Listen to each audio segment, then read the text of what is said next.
ولقد خلقنا الإنسان ونعلم ما توسوس به نفسه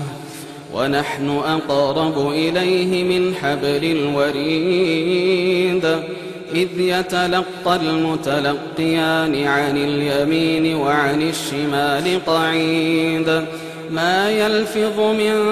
قول إلا لديه رقيب عتيد وجاءت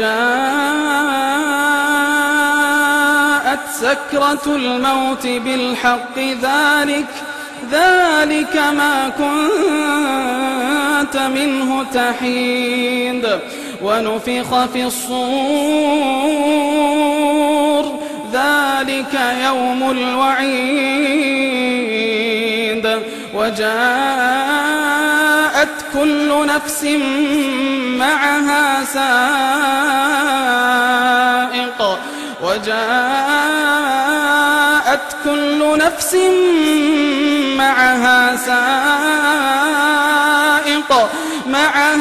سائق وشهيد لقد كنت في غفلة من هذا فكشفنا عنك غطاءك فبصرك اليوم حديد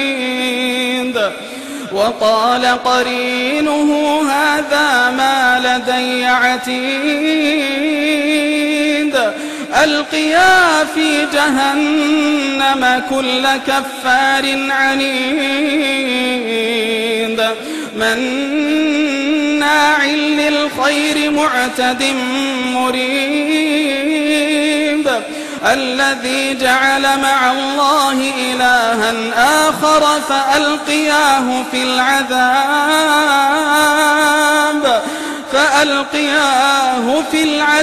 الشديد قال قرينه ربنا ما أطغيته ولكن كان في ضلال بعيد قال لا تختصموا لدي وقد قدمت إليكم بالوعيد ما يبدل القول لدي وما أنا بظلام للعبيد يوم نقول لجهنم هل امتلأت وتقول هل من مزيد وأزلفت الجنة للمتقين غير بعيد هذا ما توعدون لكل أواب حفيظ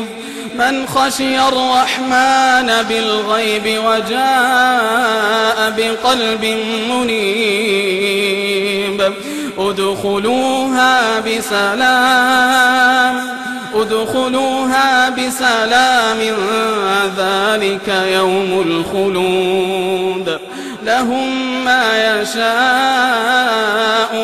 فيها ولدينا مزيد